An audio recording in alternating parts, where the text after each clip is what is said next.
તો ચાલો દોસ્તો, આજે આપણે બની જઈએ જાસૂસ.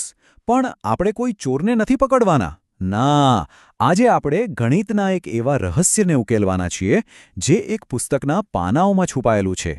તો આપણું આજનું મિશન શું છે? આપણી સામે છે એક જાડી બુક જેમાં પૂરા 366 પાના છે. હવે સવાલ એ છે કે આ બધા પાના પર નંબર લખવા હોય, એટલે કે 1, 2, 3 એમ ઠેઠ 366 સુધી, તો કુલ કેટલા અંકો જોઈશે? ચાલો સાથે મળીને આ રહસ્ય ઉકેલીએ. તો તૈયાર થઈ જાઓ, આપણે બધા બની જઈએ ગણિતના જાસૂસ. પોતપોતાની જાસૂસી ટોપી પહેરી લો અને બૃહદદર્શક કાચ હાથમાં લઈ લો, કારણ કે આપણો કેસ છે આ પુસ્તક. આપણે નાનામાં નાના પુરાવા શોધીશું, એક પછી એક કડી જોડીશું અને છેક જવાબ સુધી પહોંચીશું. તો ચાલો શરૂ કરીએ. ઓકે, તો આપણી જાસૂસી હવે શરૂ થાય છે.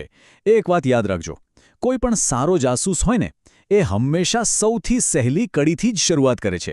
તો આપણે પણ એમ જ કરીશું. આપણી પહેલી અને સૌથી સહેલી કડી છે પાના નંબર 1 થી 9. કોઈ પણ મોટો કોયડો ઉકેલવાની એક મસ્ત રીત છે. એને નાના નાના ટુકડાઓમાં વહેંચી દેવાનું. તો ચાલો આપણે પણ એમ જ કરીએ. સૌથી પહેલાં આપણે એવા પાના પર ધ્યાન આપીએ જેમાં ખાલી એક જ અંક હોય. એટલે કે પાના નંબર 1, 2, 3, 4, 5, 6, 7, 8 અને 9. બરાબર ને? અને જુઓ, આપણને પહેલો પુરાવો મળી પણ ગયો.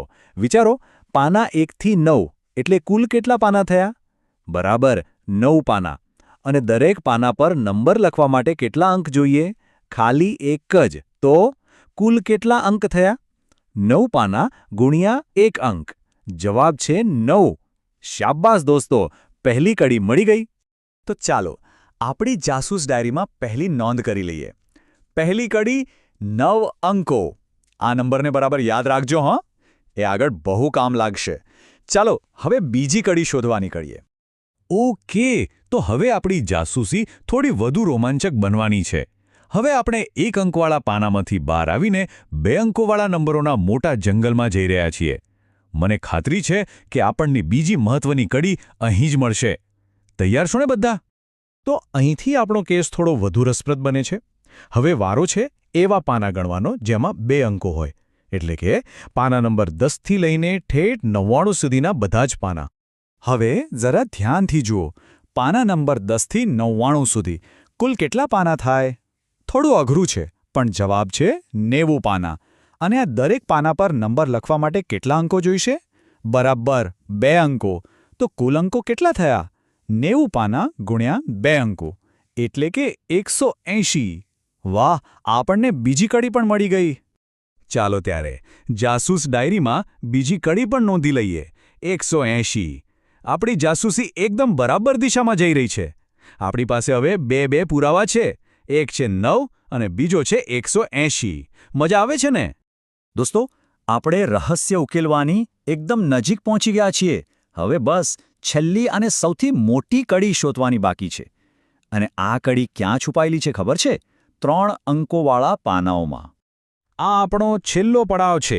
યાદ છે ને, આખું પુસ્તક 366 પાનાનું છે.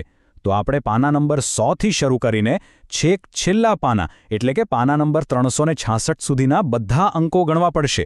ચાલો હિંમત કરીને આ છેલ્લી ગણતરી પણ ફટાફટ પૂરી કરી લઈએ. હવે અહીંયા થોડું ધ્યાન આપજો. પાના 100 થી 366 સુધી કુલ કેટલા પાના થાય? ગણતરી કરીએ તો જવાબ મળે 267 પાના. અને આ બધા પાના પર નંબર લખવા માટે કેટલા અંકો જોઈશે? 3. તો 267 પાના ગુણ્યા 3 અંકો, જવાબ આવે છે 801. બહુ સરસ. આ રહી આપણી છેલ્લી અને સૌથી અગત્યની કડી. અને આ મળી ગઈ આપણી છેલ્લી કડી 801. તો હવે આપણી પાસે આ કેસને ઉકેલવા માટેના બધા જ પુરાવા આવી ગયા છે. પહેલો 9, બીજો 180 અને ત્રીજો 801. હવે બસ આ બધાને જોડવાનું જ કામ બાકી છે. તો જાસૂસ દોસ્તો, હવે આવ્યો છે એ સમય જેની આપણે રાહ જોઈ રહ્યા હતા. સૌથી રોમાંચક સમય. આપણે આપણી બધી કડીઓને એકસાથે જોડીને આ મોટા નંબરના રહસ્ય પરથી પડદો ઉઠાવવાનો છે. ચાલો જોઈએ કે અંતિમ જવાબ શું આવે છે. ચાલો હવે ફટાફટ સરવાળો કરીએ. આપણી પહેલી કડી શું હતી? 9. એમાં ઉમેરીએ આપણી બીજી કડી એટલે કે 180 અને છેલ્લે એમાં ઉમેરીએ આપણી ત્રીજી કડી 801. તો 9 + 180 + 801. શું જવાબ આવશે? અને જવાબ છે 990. યસ, આપણે કરી બતાવ્યું. આપણે આ રહસ્ય ઉકેલી નાખ્યું. તો 366 પાનાના પુસ્તક પર નંબર લખવા માટે કુલ 990 અંકોની જરૂર પડે. આપણું મિશન સફળ, કેસ ક્લોઝડ. પણ જરા ઊભા રહો, આપણી વાત અહીં પૂરી નથી થતી. ખબર છે, જવાબ કરતાં પણ વધુ મહત્વની એક બીજી વાત છે. અસલી જાસૂસનું રહસ્ય 990ના આંકડામાં નથી, પણ આપણે એ જવાબ કેવી રીતે શોધ્યો એ રીતમાં છુપાયેલું છે. સાચું કહું તો આખી જાસૂસીમાં સૌથી મજાની વાત એ 990નો આંકડો નથી, પણ આપણે જે રીતે આખી સમસ્યાને ટુકડાઓમાં તોડી અને એક પછી એક કડી શોધી એ રીત સૌથી ખાસ હતી. અસલી જાદુ તો એ રીતમાં જ છે. અને આ જ છે અસલી જાસૂસની સુપર પાવર. કોઈ પણ મોટી કે મુશ્કેલ સમસ્યા હોય એને નાના અને સહેલા ટુકડાઓમાં વહેંચી દો તો એ એકદમ આસાન બની જાય છે. બિલકુલ એ જ રીતે જે રીતે આપણે આ મોટા દાખલાને 3 સાવ નાના ભાગમાં વહેંચી દીધો. તો હવે એક સવાલ તમારા માટે.